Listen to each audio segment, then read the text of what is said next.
Hello students, in this video we are going to start our third chapter, classification of elements and periodicity in the properties. इस chapter में हमने ये वाले topics जो हैं, these are the main topics of this chapter. The first topic is historical development of periodic table. Means जो हम periodic table read करते हैं, पढ़ते हैं, जिसके बेसिस में हम सारी प्रॉपर्टीज़ पढ़ते हैं एलिमेंट्स की, वो पीरियोडिक टेबल उसकी हिस्टोरिकल डेवलपमेंट क्या थी, मॉडर्न पीरियोडिक टेबल जो है वो कैसे डेवलप हुआ. नेक्स्ट इसी के अंडर हमारे पास क्या आएगा, हिस्टोरिकल डेवलपमेंट के अंडर मेंडलीव्स पीरियोडिक टेबल, वो पढ़ेंगे हम. मॉडर्न पीरियोडिक लॉ और modern periodic table. Next nomenclature of elements with atomic number greater than 100 से ज़्यादा एटॉमिक नंबर वाले जो एलिमेंट्स हैं उनका नॉमेनक्लेचर कैसे हम करेंगे. Next is classification of element on the basis of electronic configuration. This is the most acceptable classification of elements and it is quite important topic. Next, the long form of periodic table. This is the modern form of periodic table which we study. And the second part of this chapter is periodic properties and its variation in a period and in a group. Means जो periodic properties हैं, atomic size, ionic size, ionization energy और enthalpy, electron affinity or electron gain enthalpy and electronegativity, how these properties varies in a periodic table. अगर हम periodic table के particular एक group की बात कर रहे हैं तो ये properties कैसे change कर रही है, और अगर हम एक particular period की बात कर रहे हैं तो ये properties how they changes, how they vary in a period or in a group. So before discussing these periodic properties, let us first start with first topic of this chapter, that is periodic table and its historical development. So periodic table क्या है? Periodic table is basically the arrangement of elements in groups and periods according to their atomic masses. Earlier we have used atomic masses to discuss the elements a periodic table. सबसे पहले जो elements हैं उनको arrange करने के लिए atomic masses को लिया गया था. Later on we have replaced atomic masses with atomic numbers. So just here I have taken the earlier definition of atomic periodic table, right. So historical development में हम क्या देखेंगे, सबसे पहले पीरियोडिक टेबल जो है वो किसने डिस्कस करा, सबसे पहले डिस्कस करा डबर्नियर्स ने. डबर्नियर ने क्या करा, उसने थ्री एलिमेंट्स के सेट्स लिए. फॉर एग्जांपल उसने तीन एलिमेंट्स को ऐसे एज ए सीरीज प्लेस करा, lithium, sodium, potassium, chlorine, bromine, iodine, और उसने ऐसे प्लेस करा कि जो सेंटर वाला एलिमेंट है it has mass that is arithmetic mean of the masses of these two elements. But problem क्या आई इस पीरियोडिक टेबल में, इस ट्रायड्स में कई बार क्या हुआ, हमारे पास कुछ ऐसे ट्रायड्स आए which have all in which all the three elements have nearly same atomic masses. It means the law of triads was rejected. Next comes Newland's law of octaves. Newland ने क्या करा, सिमिलर टू डुबर्नियर, जैसे डुबर्नियर ने तीन elements के sets बनाए थे, ऐसे ही न्यूलैंड ने 8 एलिमेंट्स के सेट्स बनाए. और उसने देखा कि जो 9 जैसे ये उसने एलिमेंट्स को प्लेस करा, 7 के सेट्स बनाए, और उसने देखा कि जो 8th एलिमेंट है उसकी जो प्रॉपर्टीज़ हैं वो पहली सीरीज़ के फर्स्ट एलिमेंट के साथ मैच कर रही हैं. इट मीन्स उसने 8th एलिमेंट को फर्स्ट के नीचे प्लेस करा. ऐसे ही जो 9th एलिमेंट था उसकी प्रॉपर्टी सेकंड के साथ वेरी कर रही थी, सेकंड के साथ मैच कर रही थी, इसलिए उसने ऐसे 3 सीरीज़ बनाई, 3 series of 7 elements, right. But इसकी फेलियर क्या थी, न्यूलैंड लॉ ऑफ ऑक्टेव की. सम टाइम इसमें क्या हुआ, डिसिमिलर एटम, ऐसे एलिमेंट्स जिनकी प्रॉपर्टी बिल्कुल भी मैच नहीं करती, वो भी एक ही सीरीज में आ गए. They are grouped together, they come in a same group, जैसे हम इसको ऐसे पढ़ेंगे in a horizontal row then it is called series, अगर हम इसको वर्टिकल रो में पढ़ेंगे then it is called group. अब ऐसे हुआ जैसे carbon, silicon and titanium, these all three elements belongs to same group but they have quite dissimilar element, they are quite dissimilar elements, their physical property do not match. It means Newland have not considered the property of elements, so this law was later on discarded. Next comes Lothar-Meyer's curve.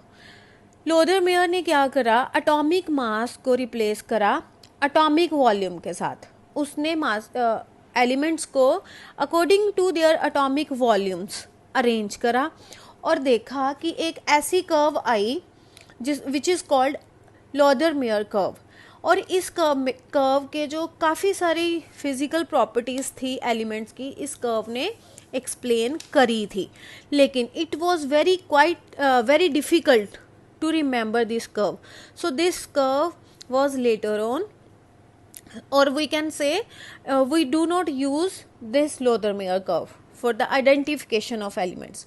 लेकिन इस curve के काफ़ी results जो हैं, physical properties जो हैं elements की as described bye Luther-mayor, वो मैच करती थी पीरियोडिक टेबल के एलिमेंट्स के साथ। मीन्स इस जैसे फॉर एग्जांपल इस कर्व के जो शार्प पॉइंट्स हैं they consist of helium, neon, potassium, rubidium, cesium. It means these elements have high masses, or we can say large sizes.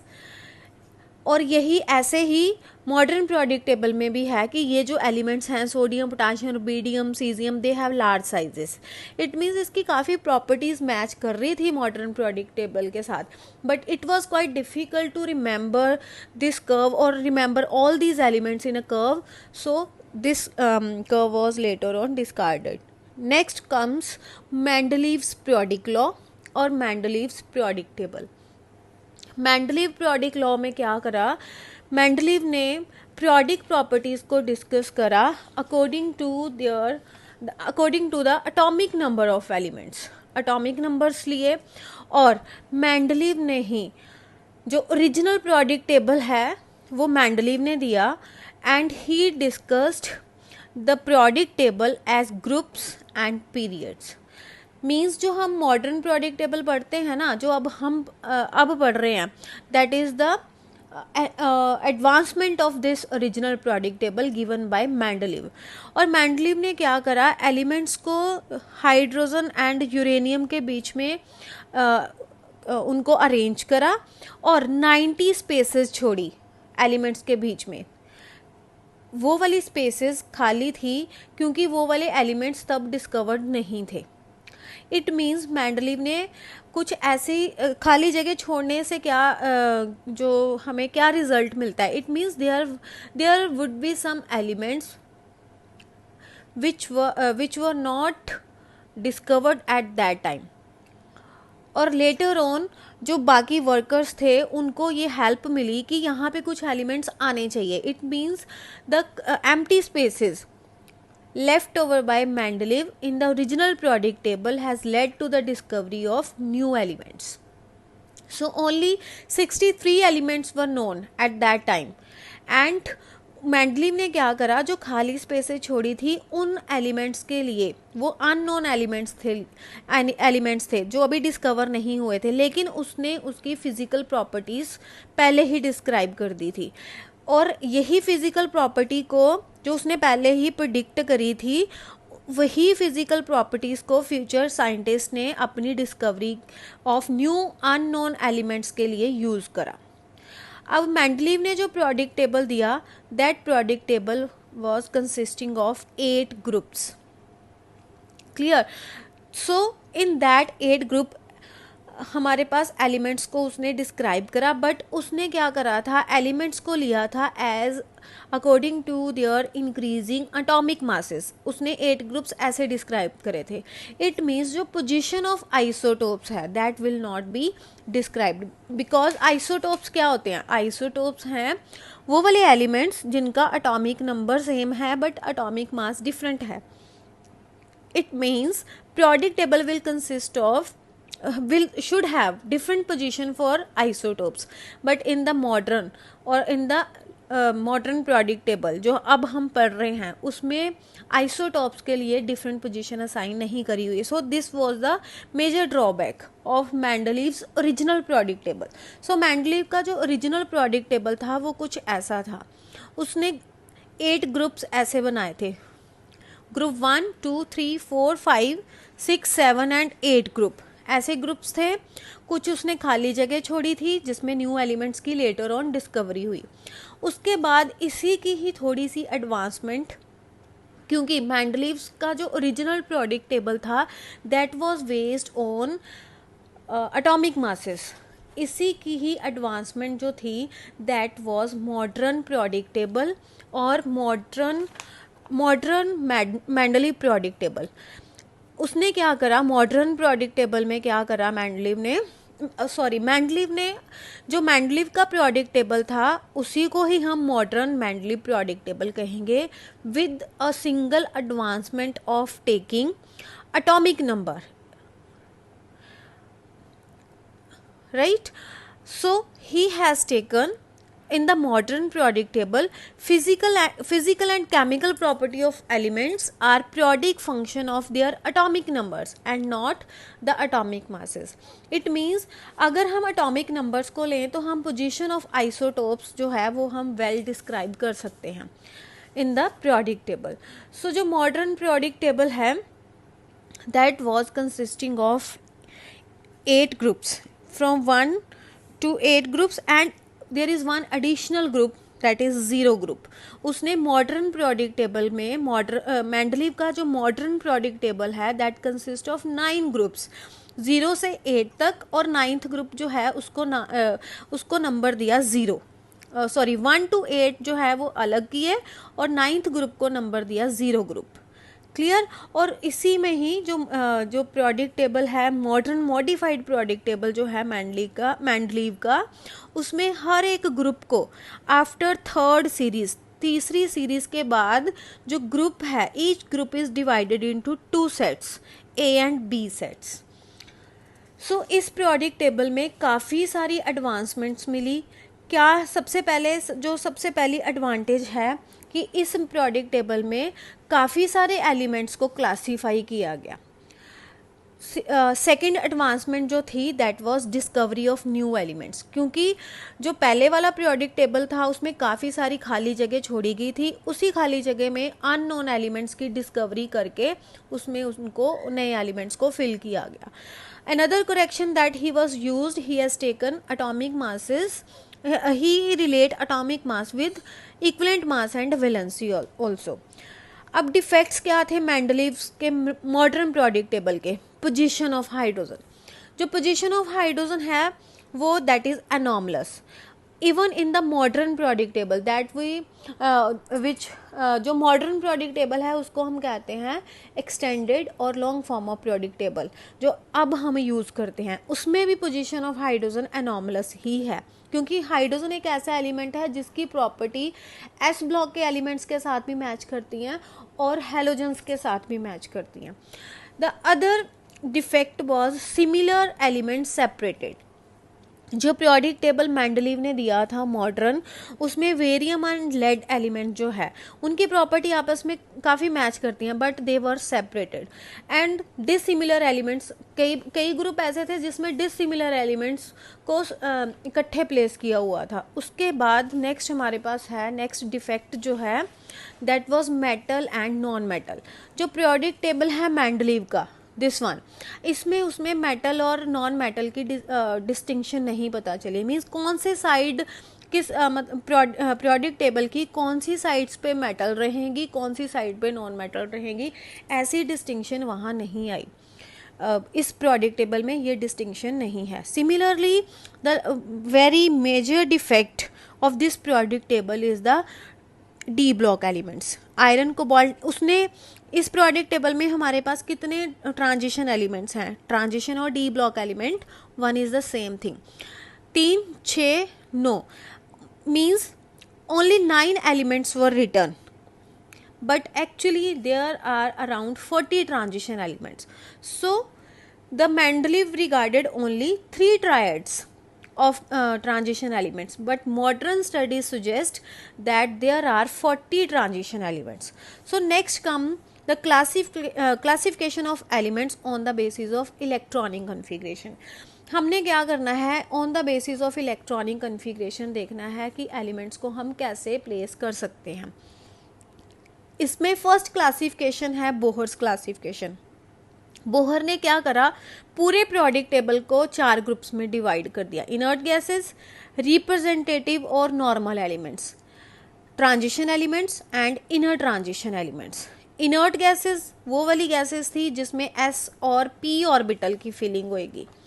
Similarly representative elements को उसने कैसे डिस्क्राइब किया कि ये वो वाले एलिमेंट्स हैं जिसमें कन्फिग्रेशन ns1 होगी, जहाँ ns2 होगी, जहाँ ns2np1 up to ns2np5. So it means there would be 7 groups. Clear? So next come transition elements. Bohr ने क्या करा, ट्रांजिशन एलिमेंट्स उनको कहा जिनमें d ऑर्बिटल की फिलिंग होएगी. तो इस बेसिस पे उसने ट्रांजिशन एलिमेंट्स को 4 सीरीज में डिवाइड करा. Scandium to copper, yttrium to silver, lanthanum to aurum and fourth series is actinium to lawrencium. उसमें क्या करा उसने, ये वाले जो एलिमेंट्स हैं सीरियम से लेके ल्यूटेशियम तक, थोरियम से लेके लॉरेंशियम तक, इनको इंक्लूड नहीं करा था, इनको सेपरेटली लिखा और बताया कि इन एलिमेंट्स में सीरियम एंड थोरियम के बाद f ऑर्बिटल की फिलिंग स्टार्ट हो जाती है, तो उनको उसने कहा inner transition elements. They are described in a separate row, right. So इस पीरियोडिक टेबल में इस क्लासिफिकेशन में, जैसे ये हमने ट्रांजिशन सीरीज देखी हैं, इसमें कहीं भी जिंक, कैडमियम एंड मरकरी का जिक्र नहीं किया उसने. सो another classification, another advancement was differentiating electron classification. इस classification के basis पे, ये जो classification है, this is most commonly used classification and it is based on the nature of subshell और orbital into which the last electron enter. अगर किसी orbital में, अगर किसी एलिमेंट में लास्ट इलेक्ट्रॉन एस ऑर्बिटल में जाता है तो उस एलिमेंट को हम एस ब्लॉक एलिमेंट कहेंगे. अगर लास्ट इलेक्ट्रॉन पी ऑर्बिटल में जाएगा it will be called P block element, D में जाएगा तो डी ब्लॉक एलिमेंट, एफ में जाएगा तो f block element. So s block elements उसने, क्योंकि हमें पता है s orbital has can take 2 electron. अगर किसी एलिमेंट के वैलेंस शेल में एस का एक ही इलेक्ट्रॉन है तो उसको हम फर्स्ट ग्रुप कहेंगे एस ब्लॉक का. 2 इलेक्ट्रॉन है एस ऑर्बिटल में तो it will be called second group of s block. So there will be 2 group of s block elements. और एलिमेंट्स कौन कौन से इसमें रखे, hydrogen, lithium, sodium, potassium, rubidium, caesium, francium. ऐसे ही इनको ग्रुप वाइज ही लर्न करना है and there is no need to learn atomic numbers. हमें फर्स्ट एलिमेंट का एटॉमिक नंबर पता होना चाहिए किसी भी ग्रुप के, और हम बाकी सारे जो एलिमेंट्स हैं उनका एटॉमिक नंबर फाइंड आउट कर सकते हैं बाय यूजिंग मैजिक नंबर्स. ये जो मैजिक नंबर्स हैं we will discuss these magic numbers in the extended और long form of periodic table. अभी हम इसको डिस्कस करेंगे. सो आपने जब भी एलिमेंट्स लर्न करने हैं we will learn it according to the groups. हम एलिमेंट्स के सिंबल याद रखेंगे और फर्स्ट एलिमेंट का एटॉमिक नंबर याद रखेंगे, बाकी के हम अपने आप निकाल सकते हैं. So on this basis S block elements हमने डिस्कस किए. सिमिलरली इनके करेक्टर्स हमने देख लेने हैं फ्रॉम द नोट्स जो मैंने आपको अभी प्रोवाइड किए हैं. उसके बाद नेक्स्ट है P block element. P block elements में कन्फिग्रेशन क्या होएगी, इलेक्ट्रॉनिक कन्फिग्रेशन ns2 np1 से 6 इलेक्ट्रॉन. सबसे पहले p में 1 इलेक्ट्रॉन जाएगा. सभी वो एलिमेंट्स जिनके वैलेंस शेल में, p के वैलेंस शेल में 1 इलेक्ट्रॉन रहेगा, देखो 2p1 वैलेंस कन्फिग्रेशन, 3p1, फिर 4p1, 5p1, 6p1, तो हम उनको एक ग्रुप में रखेंगे. क्योंकि हमारे पास P में टोटल 6 इलेक्ट्रॉन आते हैं इसलिए हमारे पास P ब्लॉक के 6 ग्रुप्स हैं, 1 2 3 4, 5 एंड 6। और सेकेंड ग्रुप में देखो वैलेंस कन्फिग्रेशन रहेगी P2, सभी में P2 P2 P2, P3, फिर P4, P5, P6। Clear? So we will learn these elements as name, as a group: boron, aluminium, gallium, indium, thallium, and these the last elements are radioactive. Similarly, we will learn, I have written the number name also, you can learn from these names. अब हमें first element का atomic number पता है तो हम बाकियों के अपने आप निकाल लेंगे. Clear? So these were p block elements and next comes the d block element. d block elements वो हैं जिसमें लास्ट इलेक्ट्रॉन d ऑर्बिटल में जाएगा.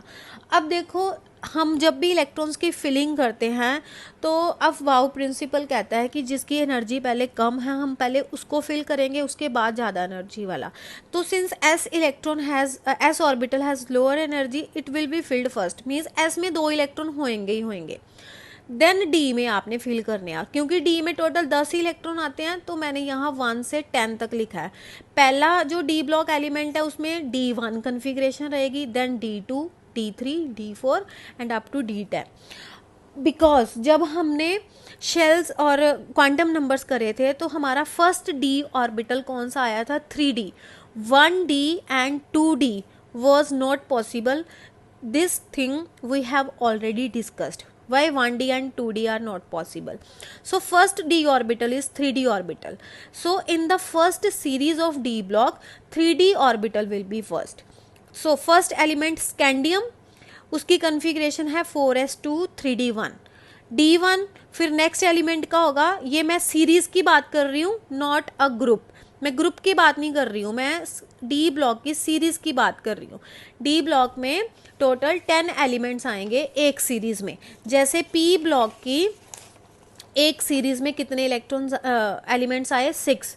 Boron, carbon, nitrogen, oxygen, fluorine, neon, 6 elements. Next 6 elements. Clear? Means एक particular series of P block will consist of 6 elements.